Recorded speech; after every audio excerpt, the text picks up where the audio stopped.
Hello friends, today in this video we have come up with a very important, fundamental but very confusing topics of organometallic chemistry, that is counting of valence electron. The majorly two very popular procedures was taken for the counting of overall valence electron in an organometallic complexes. In one method, all the ligands including the metal considered at zero oxidation state, that is neutral atom methods.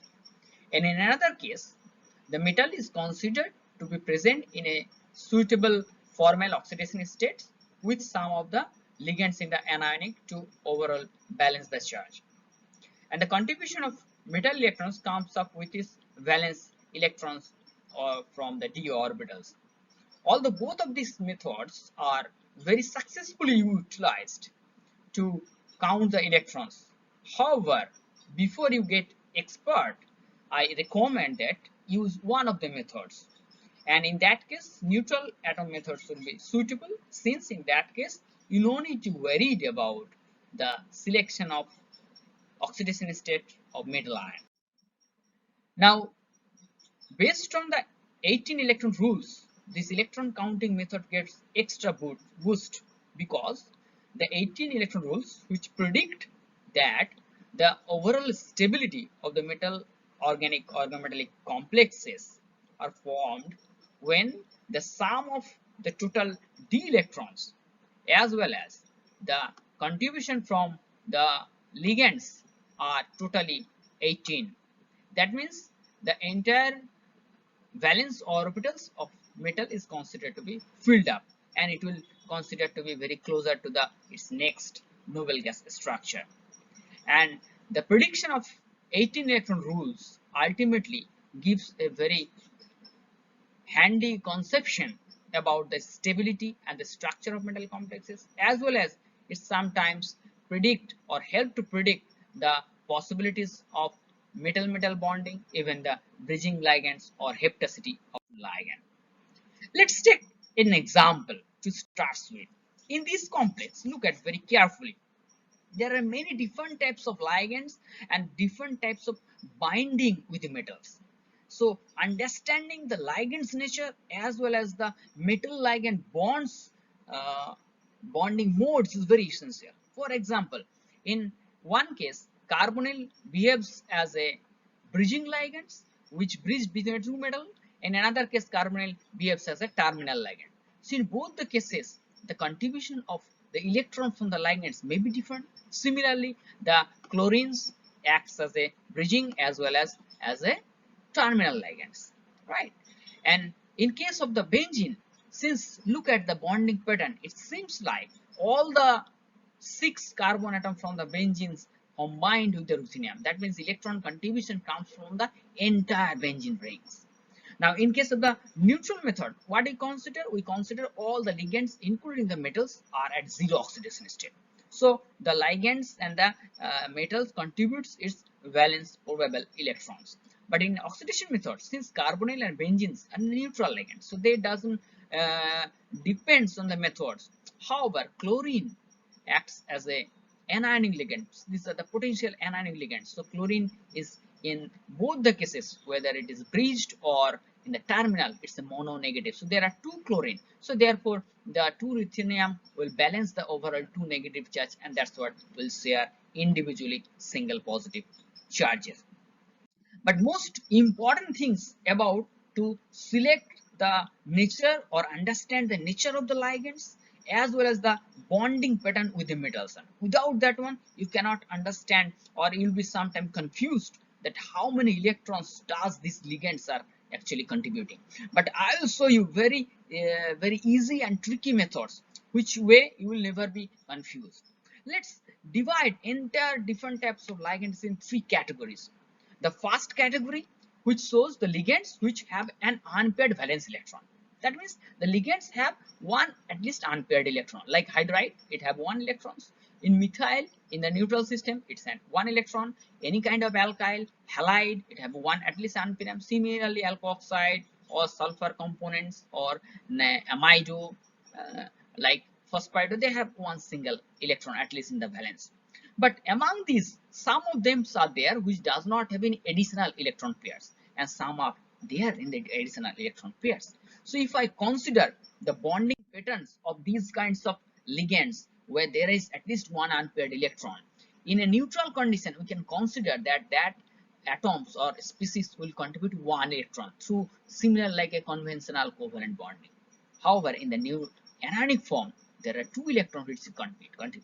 So in the neutral method, this is a one electron contributor. However, in the anionic or oxidation state method, this is the two electron contributor.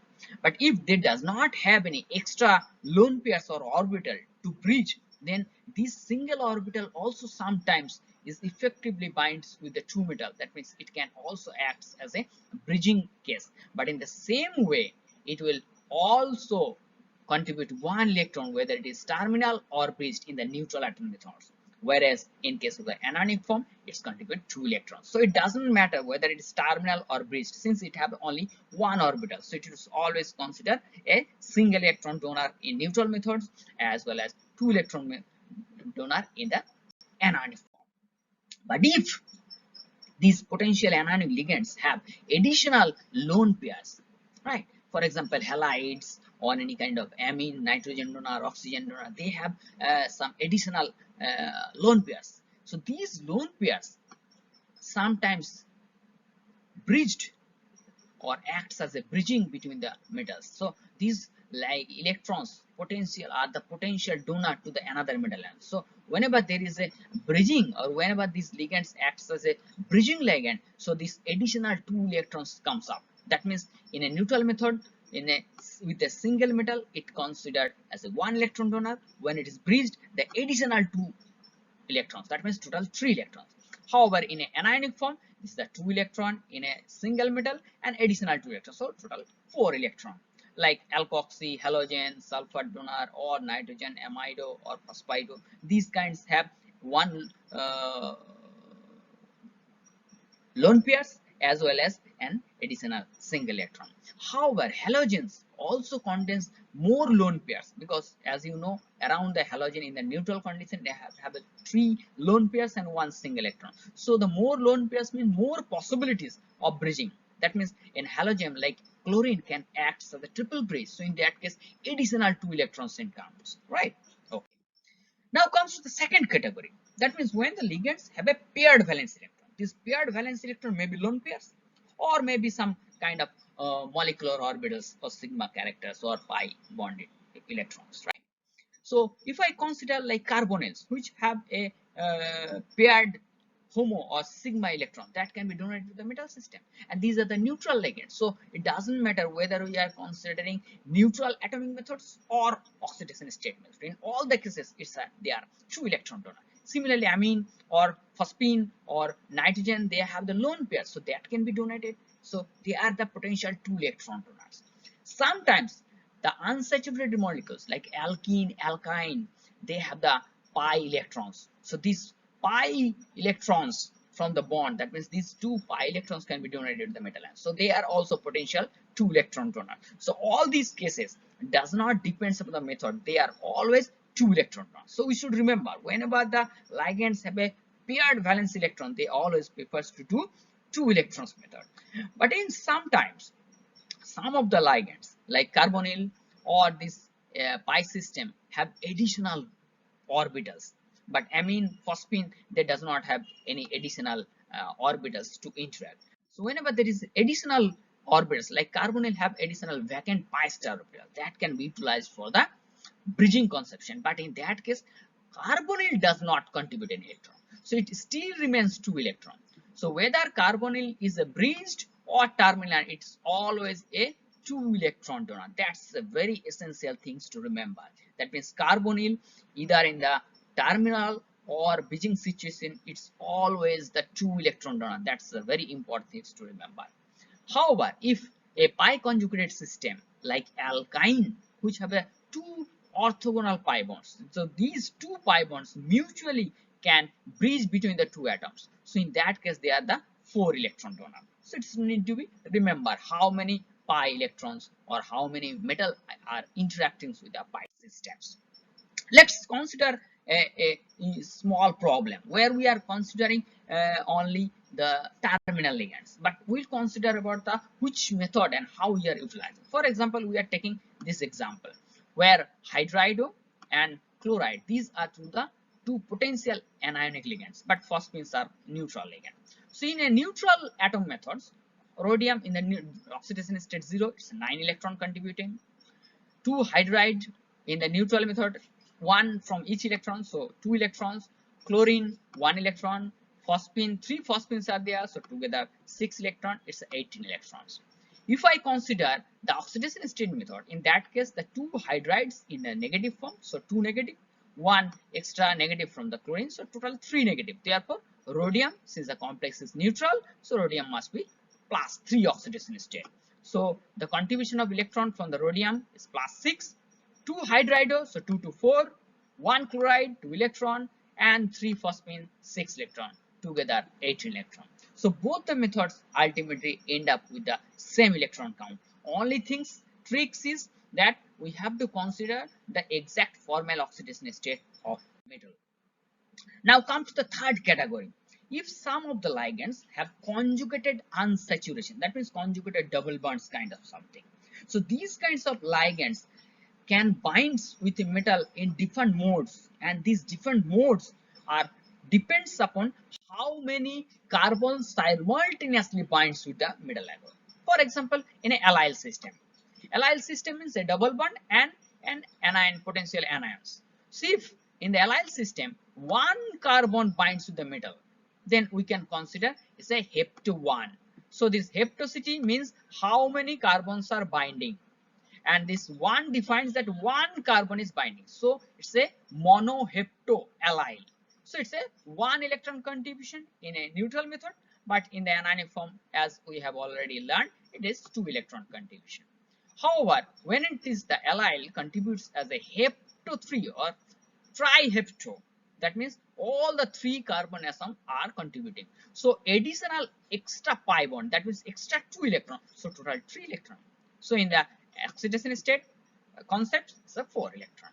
Similarly, another very important ligand is cyclopentadienyl ligands. So that have 2 conjugated pi bond and one position where a negative charge is formed to stabilize it through aromaticity. Now, when cyclopentadienyl forms a hepta1, that means 1 carbon attached, so it's a 1 electron contributor in neutral methods. Obviously, extra electron comes when it is considered oxidation state. It can also forms hepta3, so 3 electron contribution. It also forms hepta5, that means 5 electron contributor in neutral methods and 6 electron in anionic form.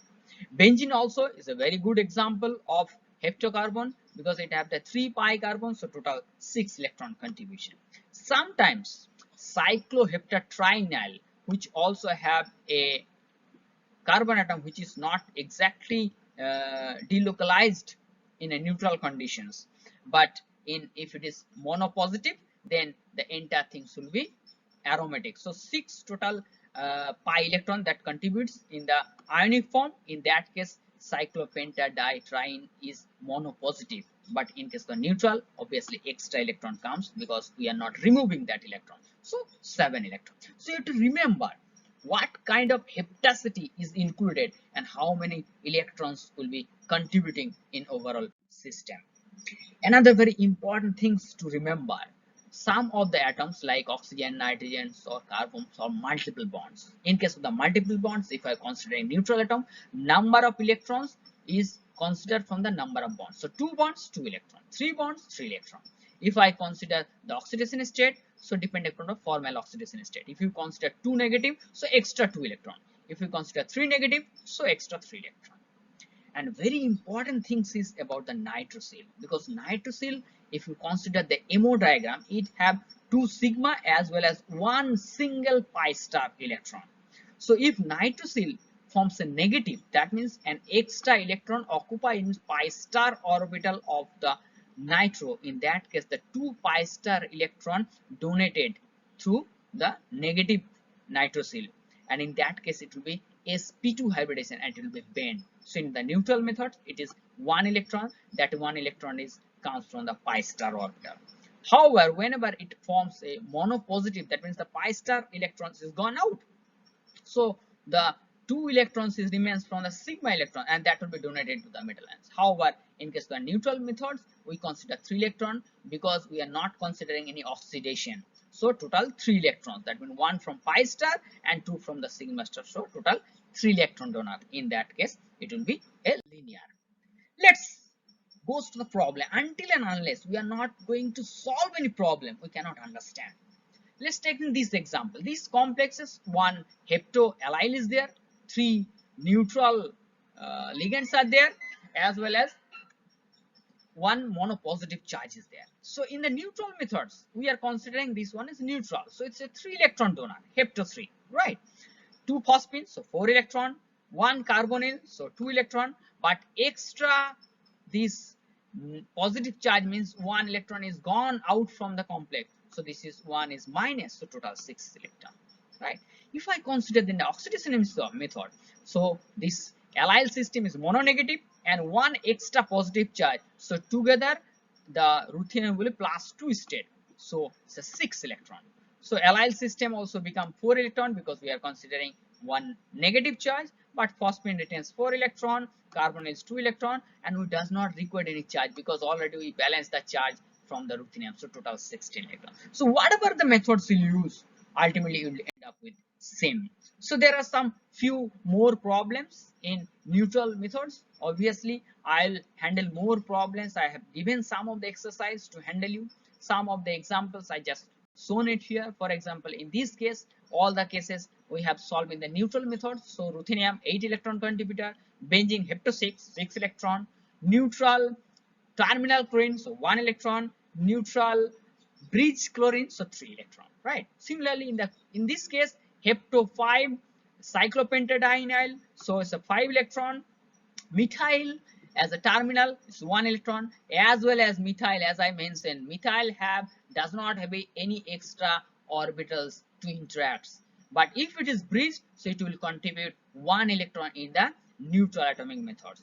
However, if metal forms a metal-metal bond, so the single metal bond contributes 2 electron. That means from single metal, it is 1 electron is contributed. So we have to consider that metal electrons as well. So same method I have calculated here as well as here, right? So for your exercise, I given these two.